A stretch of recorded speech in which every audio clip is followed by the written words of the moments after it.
Good morning to you, Javel. Good morning, St. Vincent and the Grenadines. Those who are joining us by way of Facebook Live as well. This morning we have Prime Minister Dr. the Honorable Ralph E. Gonsalves, who will provide an update as it relates to lasso threat to the nation. Prime Minister. Good morning, the people of St. Vincent and the Grenadines at home and abroad, and the residents in our beloved country. I greet also the members of the press. I report what has already been published widely on various media platforms. Report formally that at approximately 8:42 a.m., that's today, an explosive eruption at the lasso volcano occurred. The ash plume extended vertically to about 10 kilometers. I've been advised that a pilot departing Kanawha reported ash plume up to 25,000 feet heading eastward. The evacuation continues. But before I speak to certain matters relevant to the evacuation,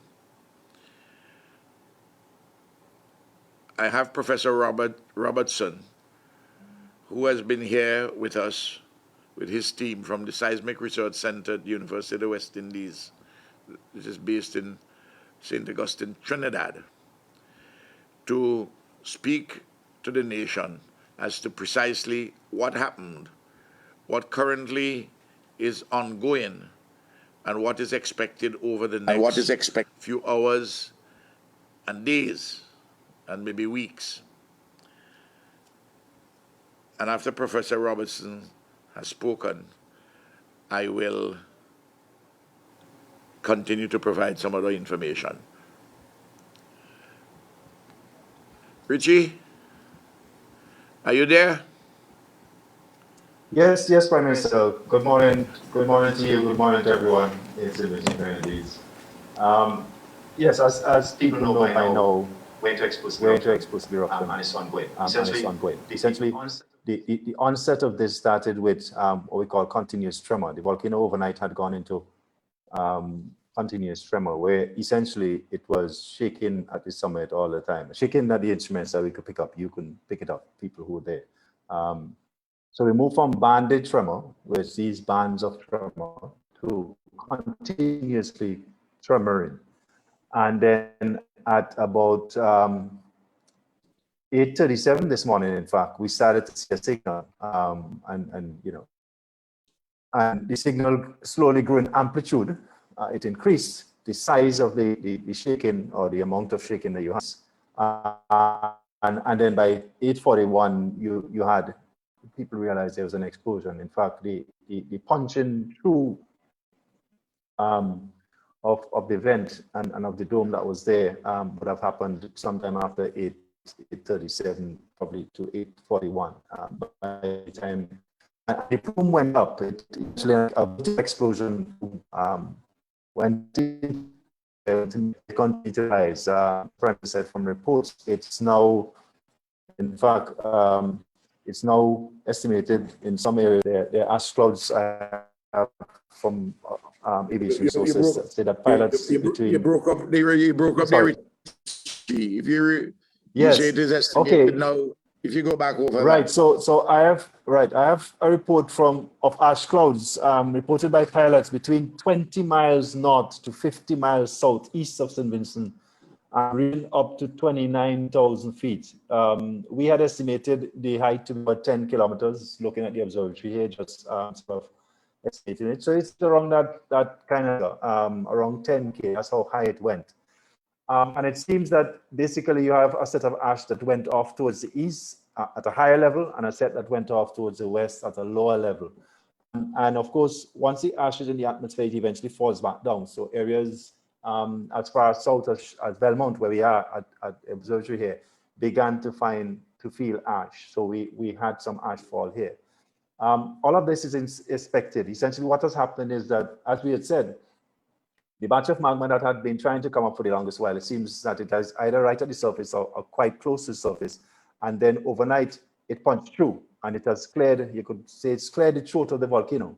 And so after the explosion, the tremor and the shaking went on for about 40 minutes or so, and the songs went on. After it had punched through and caused the column, it continued roaring for a little while, so to speak. So the full, but after that, within about an hour, it then has gone back down to quiet. Not so much quiet as it was before, though. It sort of, the tremoring continued for quite a little while, up to about a little over an hour.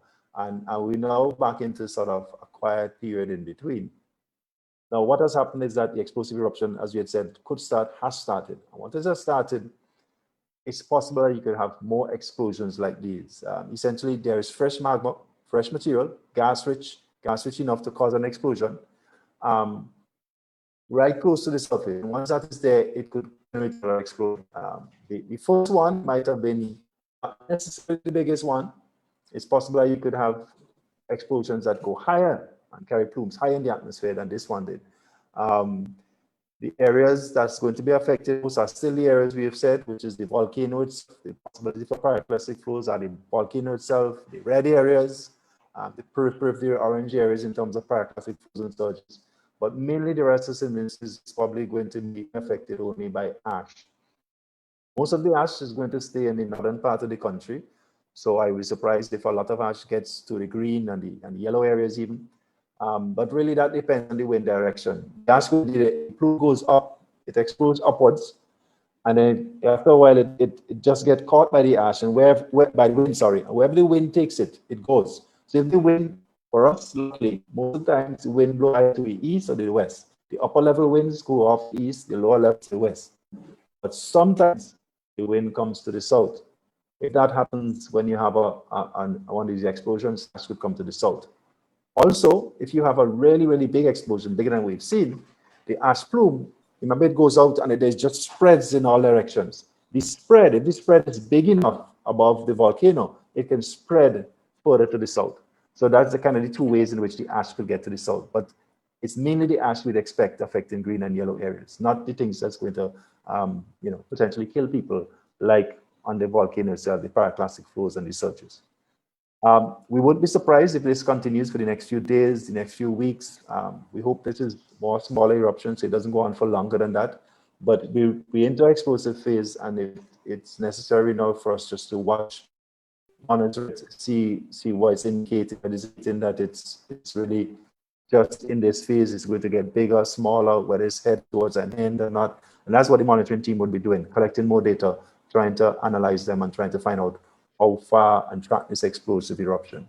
But for the rest of the people who have evacuated, you really would have to probably expect some ash every now and then in the southern areas.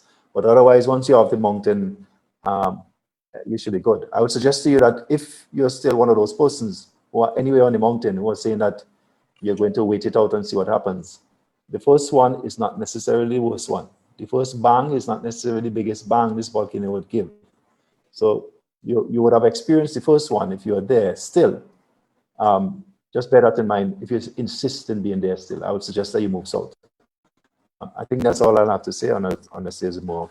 Any questions? Thank you very much. In relation to the ash, thus far, the reports that you have received, how much of it has gone out to sea, and how much you think has been on the land?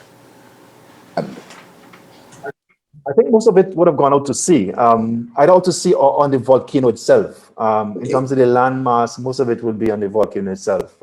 Dominantly is out to sea. And the stuff that would find further south will be the finer material. The coarser material, the thicker deposits of ash would be on the volcano.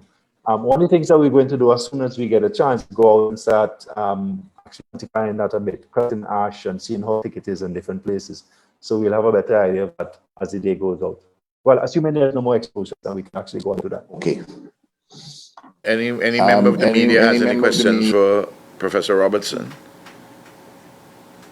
Well, if there are none, so Richie, well, you can go back to your work, and we will keep in touch on an ongoing basis. Thank you very much.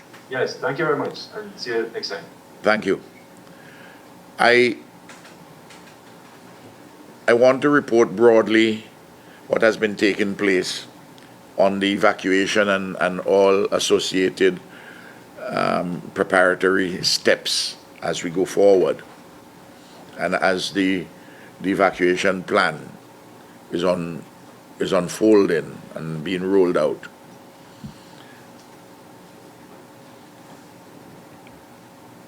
Let's just recall that at 4:30 yesterday afternoon, I made the order for evacuation. I issued that order. So we had about 2.5 hours before nightfall. And the systems have been working, which we have, the NEMO systems. We have had some hiccups, particularly in respect of road transportation on the northeastern side. And that is partly understandable at the very hour itself. Julian Francis had to ensure that the Braxa diesel fueling station at Rabaca was open so that people can get diesel, and to get Lully gas station to open so that people can get diesel and gasoline. And the movements, they were a little later. I'm talking about movements by minibuses were a little later than what happened, I've been advised, on the western side, on the leeward side, where there has been a good movement by boat. Of course, because of the Atlantic side, we don't have the ports, the facilities there as we have on the western side for vessels to go. The estimate which Julian gave me, and it wasn't disputed by Nemo when I raised it with Michelle this morning, about 4,500 persons would have moved. Of course, persons would have moved. I'm talking about moving by the buses, the minibuses, and by the boats, and by private transportation. And you had roughly the number which was given to me by Michelle this morning. She hadn't gotten all the tallies yet. Was in the region of 2,000 persons inside of shelters. There were 20 shelters operational. Some more than others, and some at a better level of preparedness than others. Some persons have gone into guest houses, hotels, and we want to see an expansion of that number. In fact, I've been in touch with Michelle Fobbs about this at NEMO, and the Permanent Secretary in Tourism, who is responsible for this, because I'm very concerned. I want to see the elderly persons, the persons who have health problems, people who are shut-ins. I want to see them being placed in the guest houses and in hotels. It will cost more money, but I don't want the operation, and I made that clear, to be run as though where it's a penny pinching NGO operation. And the hotels have indicated, the guest houses beforehand, that they have about I was told about 800 rooms, and I think we can call other persons who didn't indicate before to get more. But I'd like to see, as I said, the elderly persons go there, the people who are shut-ins, sometimes particular types of families, depending on the risk profile in relation to particular families. Because let's face it, being in a shelter, which is a school, even though you have a cot and you have a bed and your meals are coming, it's not home. And the quality of people's homes have improved markedly over the last 20 years. So that over the last 30 years, so that we don't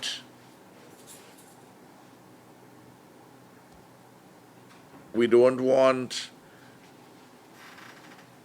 persons to experience conditions in the camps, in the shelters, which are really too onerous. We know that they would be onerous, the very nature of going in a shelter, clearly. So, and I would like to see if the hotel rooms, the guest house rooms be filled, and if there are others who would like to come on target, even not only on the mainland, but also in Beckway. We can transport them by the ferry. But the hotels have been asking that the persons who come into the hotels, that they be vaccinated and that they be tested, which is not unreasonable in all the circumstances, save and except those who may be medically assessed for one reason or the other as to who should not be vaccinated. And I think having more in the hotel rooms and the guest houses would increase the bill, the cost of the evacuation. But we will have to deal with that day by day, sweet Jesus. And I want to have that message go out clearly to everyone. I don't want us to begin by young, strong, robust persons rushing to go into the hotel rooms when it is easier for them to maneuver inside of a shelter. So these, sometimes the NEMA will get it right, and sometimes they may get it wrong in making those judgments, and persons on the ground would be making those judgments, not me, not anybody high up in NEMA, but but in all of this, I want everybody to cooperate. I don't want us to get frustrated. I don't want us to panic. I want us to be disciplined. I want us to be orderly. Now, in respect of the persons to move regionally, I've been in touch with this morning the Prime Minister of Grenada, the Prime Minister of Antigua, the Prime Minister of Dominica. When I leave here, I have to go and talk to the Prime Minister of St. Lucia. I didn't get him the Prime Minister of St. Kitts Nevis. But in the case of Dominica, Grenada, and Antigua, they would be ready certainly by about Sunday, maybe Monday, to receive persons. They naturally have to, places have been closed up, hotels for instance, or guest houses, and they have to clean them up. They have to put them in a state of readiness.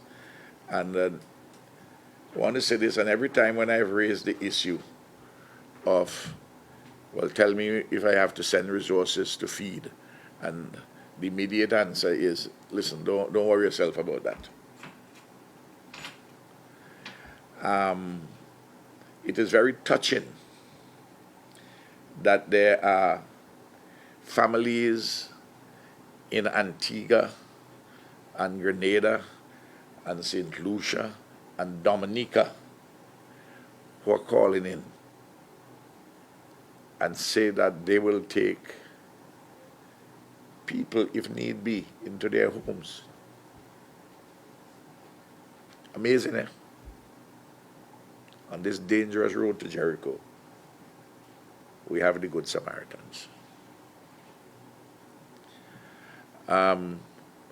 The chief medical officer would be identifying the persons who are already vaccinated so that we can get them on the ship. You see there's a ship in the harbor. 2 of them there now. Good. And the ships don't have enough personnel at the moment to keep people on the ships, but they have enough personnel to transport persons to these destinations. But Simone Keyser Beach tells me that what she wants to do is to, the chief medical officer, is that those who are vaccinated, she can get them going there on the vessel, those on the ships, those who to go to particular destinations, if they choose to. This is a voluntary business. And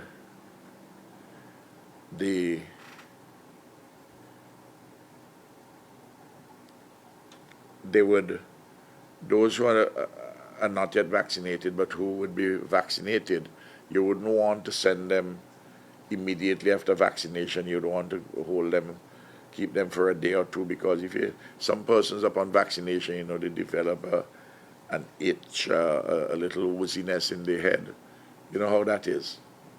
Some people, so you would like to keep them there, so there's 2 days and so on. So there are some matters which have to be dealt with. And then the ships are doing, there's certain things we have to do with them. But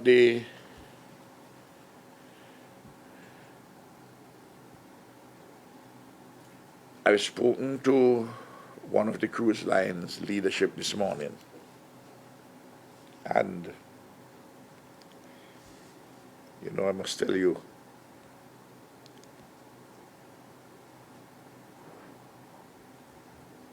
the way in which people in St. Vincent and the Grenadines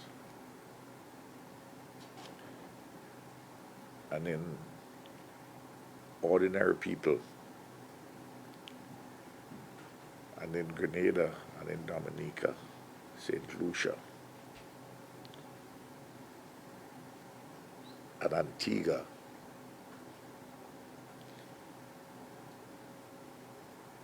have responded to put people in their homes, strangers, bring tears to my eyes. I love this Caribbean.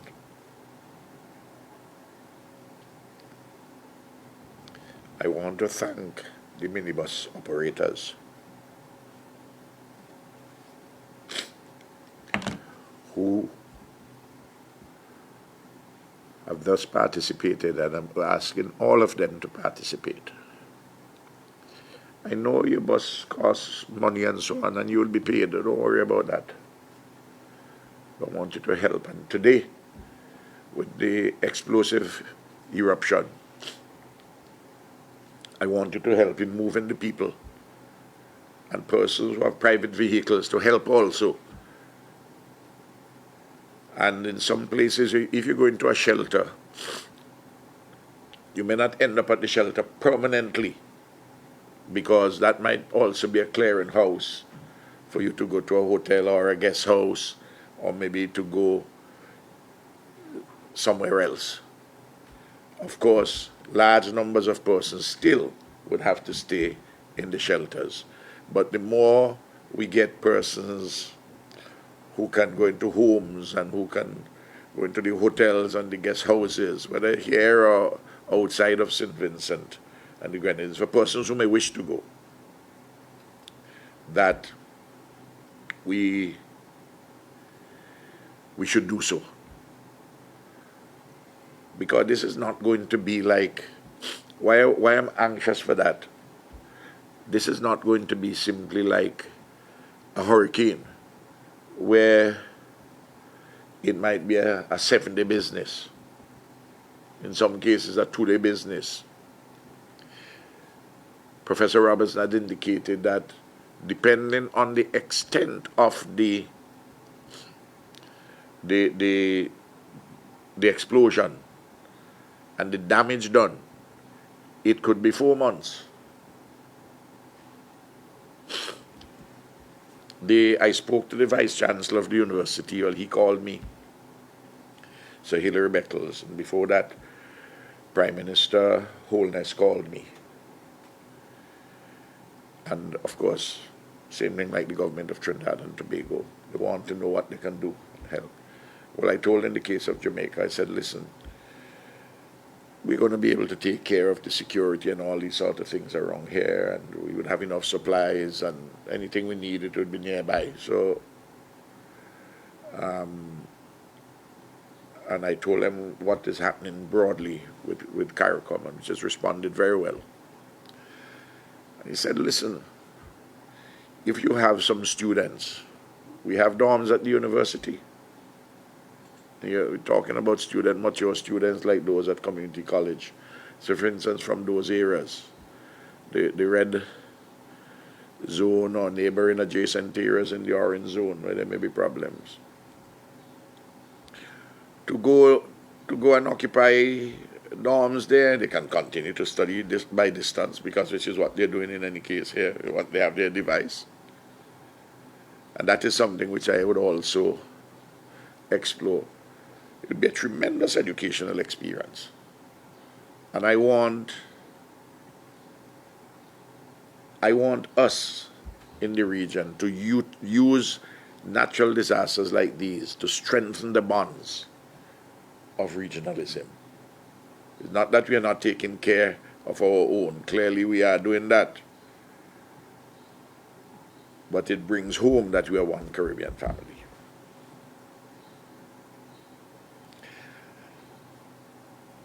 That is the way we are at the moment, and I just want to say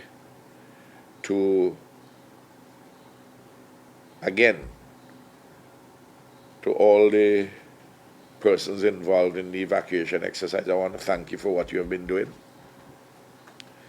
I want to thank the minibus operators. I want to thank people who are working at the shelters, the teachers, everybody who is at NEMO, and so on and so forth. The nurses, all the health workers, everybody. And together we will do this well. And don't pay attention to the hiccups. And let us have no contention and confusion. The systems are working.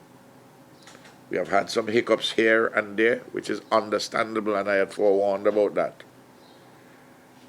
But by and large, we are proceeding pretty well. And very much so I want to ease the discomfort of having to leave your home and having to go to a shelter. We know you have to do it because it's dangerous to stay in the red zone or in adjacent areas to the red zone. I want to thank the people who, with the vessels. And there it is. As you see, members of the cabinet here, I have work to do. This business is not a continuing university seminar. I have to keep the the public informed, but at the same time, I have to balance everything. And very much so, I want to get on to see how many more persons we can get into the hotels and the guest houses, and if we can get even more of those. I don't know if you have any questions. I'm sorry that I well up with tears on I regret, well, not sorry, I regret I well up in tears when I think about the goodness of the heart of our people and our Caribbean brothers and sisters.